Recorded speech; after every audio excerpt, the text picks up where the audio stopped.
Welcome to Stop the Vanilla. I'm Steve Van Remortel. Today, I'm going to provide you a very succinct explanation of the Driving Forces Behavioral Science Assessment, as it's likely you took this assessment for an upcoming strategy and/or talent development process.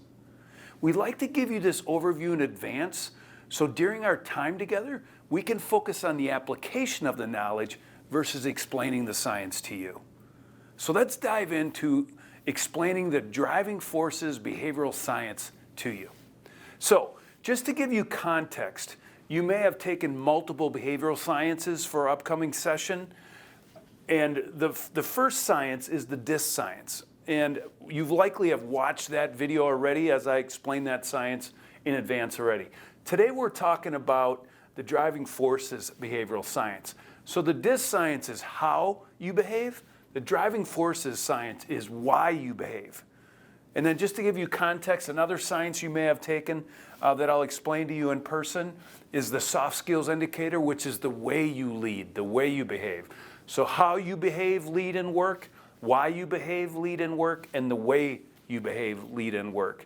And one of the other sciences that you might have taken is emotional intelligence. How do you manage your emotions and the emotions of others to have collaborative and productive relationships? So here at Stop the Vanilla, we want to help you achieve what you want with the right plan and the right talent. In the business, we help you achieve what you want with the right plan and right talent with stop selling vanilla ice cream. And in your life, stop living vanilla ice cream. And we can help you in many ways to accomplish that. So let's explain the Driving Forces Behavioral Science Assessment so that you can make sure that you got the right talent. So driving forces is why we lead, why we work, why we sell. So this is your driving forces graph, and I ask you to go to your talent tracker and look for the 4 driving forces that have the diamond in them. And so you can see there's 2 here and then there's 2 here. And then what I'd like you to do is put a number 1. I want you to number them 1 through 4 with the highest number having a 1. So I'd put a 1 here. Let me see, I'd put a 2 here. I'd put a 3 here and a 4 here. So number them 1 through 4 with your highest number being number 1. You have just identified your top 4 driving forces, or what we call your primary driving forces cluster. And I'll explain each driving force now as we go through this. So the history of driving forces. Really what I just want to point out to you is that this really came together back in the early 1920s and 1930s, 1928, 1931. So we're 90 to 100 years into this science, and every year we become more accurate and more reliable with the assessment. So it's my expectation that these are really going to hit home and resonate with you because of the accuracy and reliability of the tool. Now, why is knowing your driving forces important? Number 1, it helps us understand why you and others work, lead, and sell, which is critical. It's the why behind you. Second thing is it's what drive your actions and decisions at work. Think of the benefit of knowing what drives the actions and decisions of work of each of your team members. Or your direct reports. Think of the benefit of that. Now, one thing I want to point out is that just because it's not in your top 4 driving forces does not mean it's not important. So for example, if resourcefulness is not in your top 4, and resourcefulness, compensation is part of the resourcefulness driving force, it doesn't mean that money's not important to you, it just doesn't drive you. And that's a very important distinction that I wanted to point out. This is probably one of the biggest things around driving forces, and it's really about talent retention. When someone's driving forces, those top 4 driving forces are being fed, they're being met, their engagement goes up, their retention goes way up because what drives them is being fed. So if you want to retain your talent, understand and feed their primary driving forces. It helps us understand why teammates may have conflict with each other when they have opposite driving forces. One is motivated by bringing new ideas to the way we do things. The other one's motivated to use the proven process that we have. At times, there may be conflict that's created because of that. And one of the things I want to encourage you and your team is that conflict is healthy. It's good, it's okay, it's a strength of the team. And lastly, it's important to note that your motivators, your driving forces can change over time. They usually change slowly unless you have a significant life event. All right, so this one page was sent to you when you got your driving forces assessment results. And it's a very simple page that very effectively explains the 6 motivators in the workplace and the driving force on each end of each motivator. So we have 6 motivators and 12 driving forces. So let's dive into those driving forces right now. So the first driving force, which is the top one on your graph, what I'd call the maroon or red colored one, is the motivation of knowledge. The driving force on the right end of the continuum of knowledge is what we call the intellectual. And one of the interesting points about the intellectual driving force, it's the #1 driving force in our working population right now. The motivation to learn, to acquire knowledge, and discover the truth. So an intellectual will want to research as much information as they can. They're going to try to gather as much information as possible before they start the project or make the decision, and they're going to continue to gather information. Now, one of the things I will share with you as we go through each of the driving forces is how do you motivate a person that has that driving force? How do you feed the force? So for a high intellectual who wants to learn and discover the truth, give them lifelong learning opportunities. Always have a development plan in place for them. Send them to conferences. Give them books and training and research. Give the intellectual the opportunities to learn every day, every week, and you will retain them. All right, so that's the intellectual driving force. The instinctive driving force is motivated by knowledge, but very differently. The instinctive, they're driven by utilizing past experiences, intuition, and the specific knowledge that they need. So an instinctive will read 2 chapters in the book. They're only going to study the knowledge that they need for what they're working on now. So an instinctive, Google is their best friend. They're going to Google a topic to address a current situation, rely on past experiences, and they're comfortable starting a project without having all the information. How do you feed an instinctive driving force? Train them for the current project they're working on. If you're implementing a talent management system in your organization using behavioral science, training them on behavioral science will feed their instinctive motivator because it's what they need to know to work on the project that they're doing now. Alternative learning mediums, measurement of past successes and failures as a guide. And just don't provide them training for training's sake. That'll be a demotivator. So there's 2 motivators to the knowledge continuum. You have the intellectual on the right side and the instinctive on the left side. All right, let's move on to the next motivator of utility. Utility is about getting return on time, on investments, on energies, on resources, on the assets you have in play. The resourceful motivator is driven by getting return, by maximizing efficiency of their time, their resources. It's about being efficient. It's about making money. It's about getting return. A resourceful will maximize opportunities to create financial flexibility. They're energized by a framework that maximizes their time and talents, and they're very sensitive to wasting time, resources, and opportunities. I have a high resourceful. One of my pet peeves, one of my big irritants to my resourceful driving force is getting lost. That's why I use GPS if I'm going across town or across country, because it gets me there the fastest way possible. To be very efficient, right, and get return on my time. So that's how I feed my resourceful driving force. How do you motivate and feed the force of a resourceful driving force? Pay for performance plan, 401k match, provide them some time management support, and P&L responsibility. So that is the resourceful driving force. On the other end of the utility spectrum, you have what we call the selfless. These are people that are driven to get things done, but expect very little personal return. They want to accomplish tasks for the sake of accomplishment. They focus on the greater good versus the return on investment, and they value people for who they are versus what they can get done. This is the selfless driving force. Give them a cause to believe in and advance. Make sure they have clarity on the vision and the task because they want to move towards that vision. They want to accomplish that vision. They want to accomplish tasks, right? Give them a culture that values people and recognize them for the quality of their work versus just always the ROI of their work. That's how you retain and engage and feed the selfless driving force. All right, as we move on, the next motivator is your surroundings or your work environment. On one end of the continuum, we have what we call the harmonious driving force. The harmonious driving force is one of the key motivators of the millennial generation. They're driven by the experience, by subjective viewpoints, and balance in their surroundings. They seek balance and harmony in their life. They really focus on living in the moment, and they feel a high level of satisfaction when they can create rapport with others in the workplace. They're motivated very differently than their previous generation. Right now, we have 4 generations for the first time ever in our workforce, and each generation has different motivators based on what happened when they were growing up. And this generation saw their parents sacrifice a lot to get ahead in the world, to have financial security. And so this generation's motivated differently. Not worse, not bad, just differently. And so how do you feed this motivator? Build a culture. Let them build social relationships with colleagues. Have team events. Provide them some schedule flexibility. Allow them from work from home if that's possible.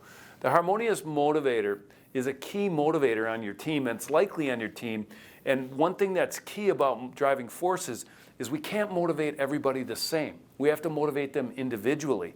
And so understanding the harmonious driving force will allow you to engage and retain the millennials in your organization, or anybody that's motivated by the harmonious driving force. On the other end of the continuum of your work environment motivators is what we call the objective. These are people who are driven by functionality of their work environment. It's not about balance. It's not about aesthetics. It's not about being in harmony. This is about being functional. They want their work environment to be very functional. I have a high objective. Our work environment here, very functional. We focus on the functionality over harmony. We thrive in an environment filled with chaos, and we don't always recognize or care about the aesthetics as long as it's functional. How do you feed the objective driving force? Provide them a functional work environment. Focus on specific measurable outcomes. Reward them for eliminating waste, and avoid subjective reward systems. So this is how the motivators in our workplace, from our workplace, the driving force of harmonious and the driving force of objective. Moving on, the next one is how you help and serve others. And the first driving force on the right side here is the altruistic. The altruistic are driven by the benefit they provide others. They want to help other people because they love helping other people. They have the ability to instinctively notice and respond to people in need. They believe people should have the opportunity to be the best they can be, and that they'll sacrifice personal gain in a situation if the outcome is detrimental to others. So how do you motivate and feed the driving force?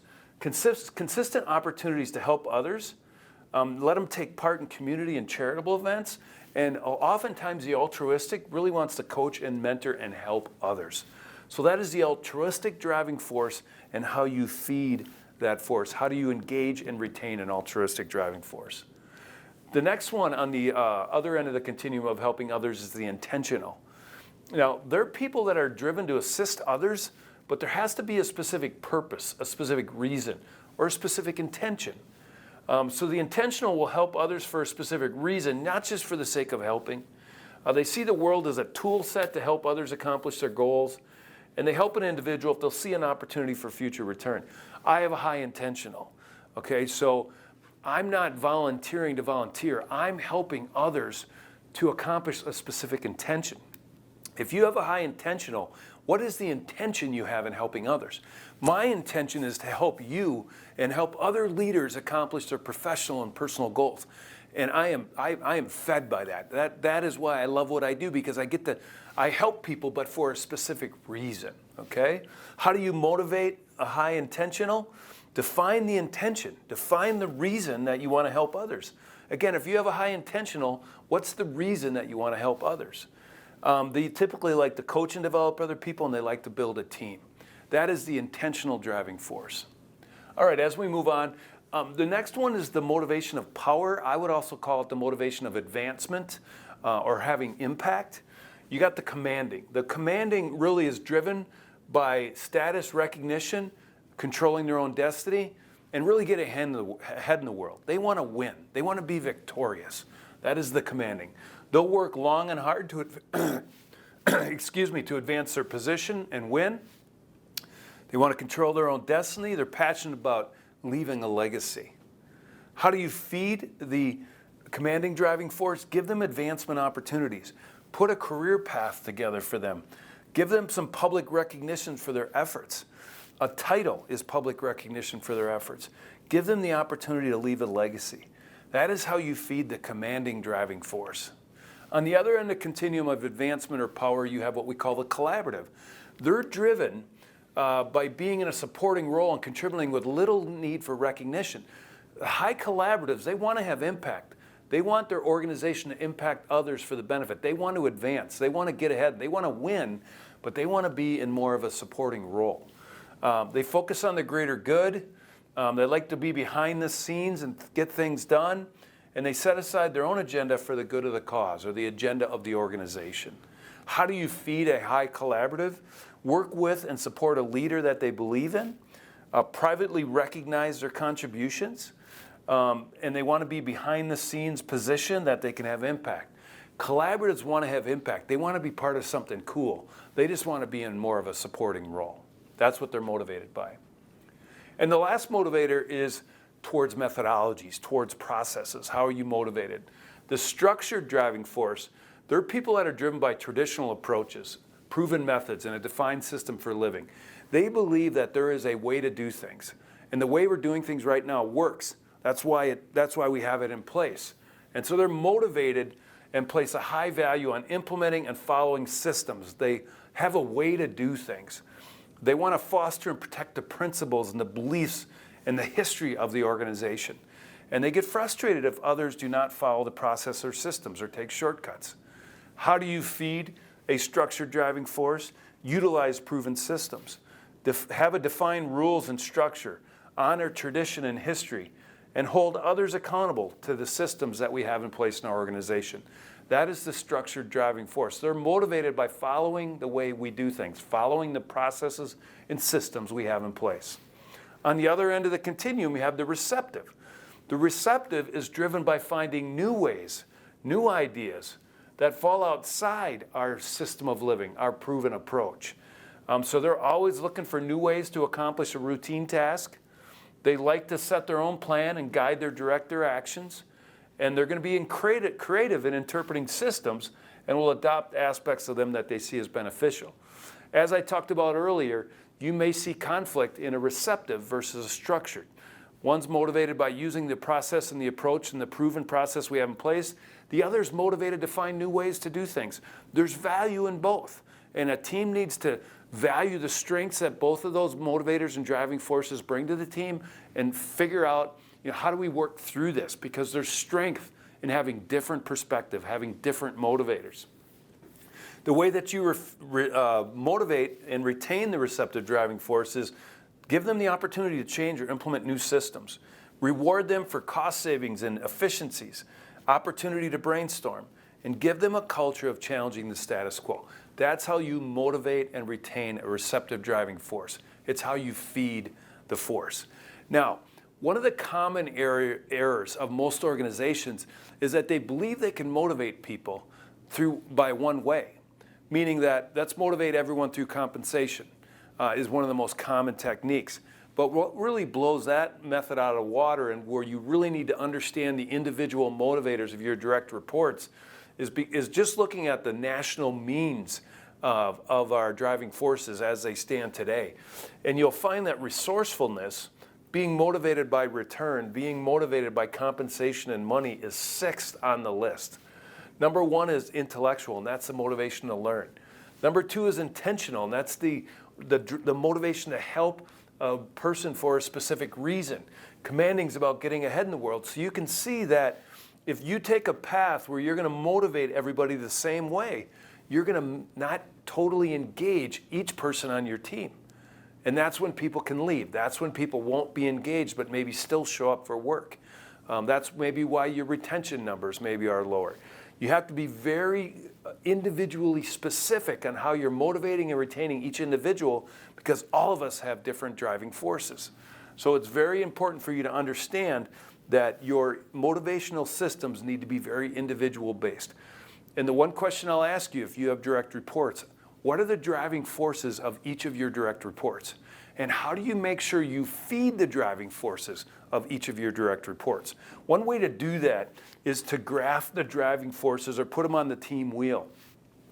This was a team of 9 people, 2, 4, 6, 8.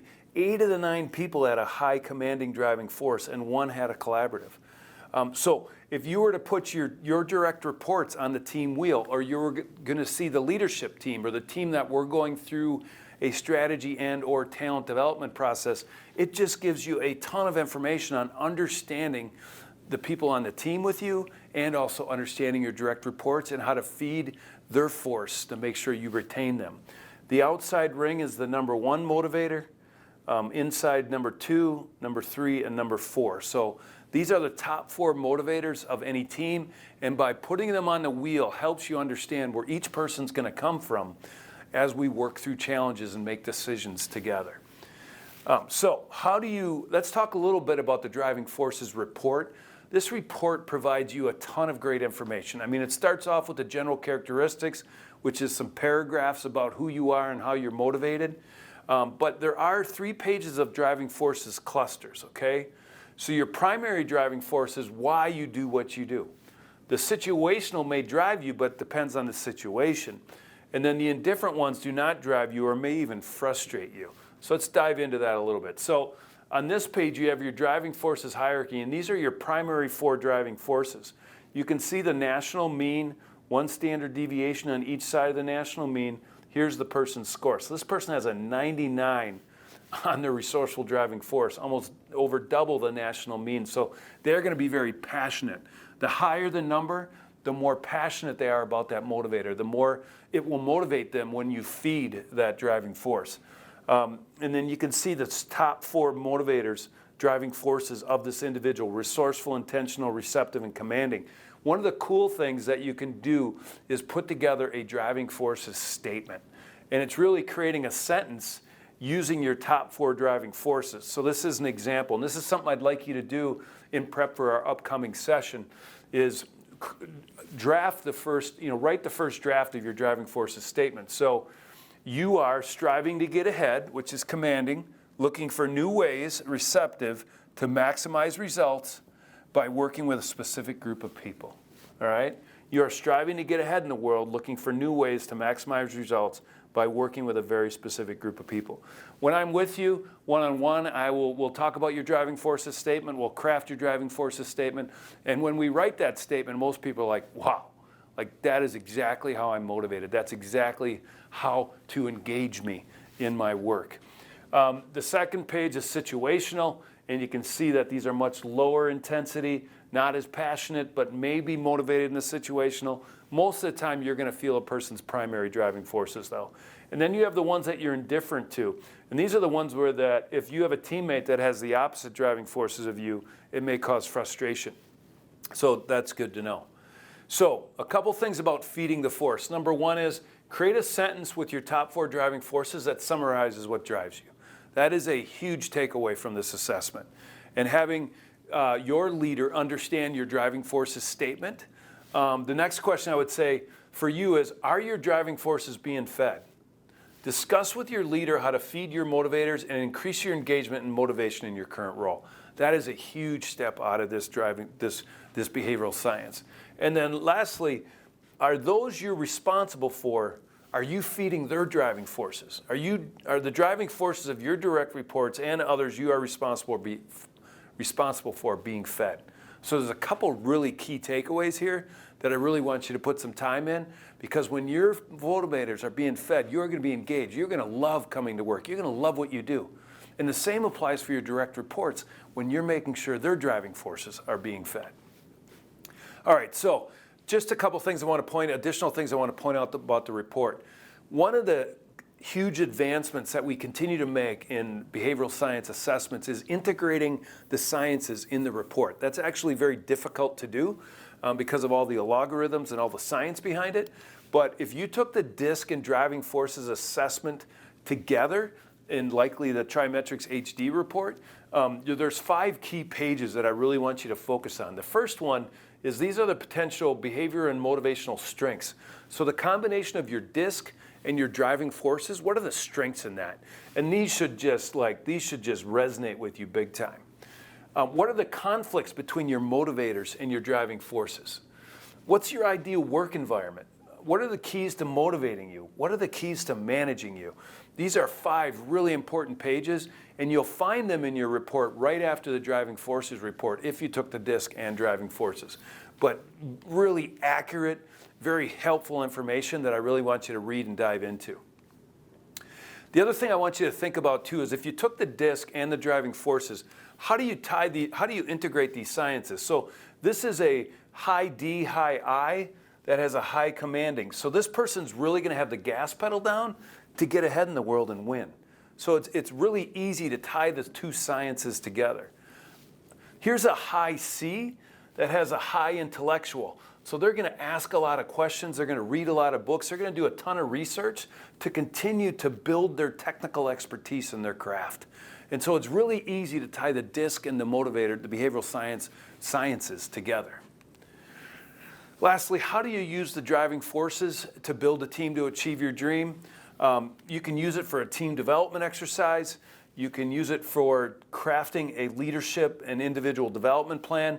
This is where I would make sure that the driving forces are being fed of yourself and your teammates. You can use it for selection and hiring. What are the key driving forces that you need in that role that you're going to make a hire for? And then making sure the candidates that you're interviewing have the driving forces that that role requires. Because if you have a role that feeds the motivators of that new hire or that person that you put into that position, you're going to have engagement. You're going to have a high-performance individual. You can use it for company-wide talent planning and succession planning. This is what we call our talent management system, and driving forces is a key way that our clients are implementing and have implemented and are managing their talent management system in their organization.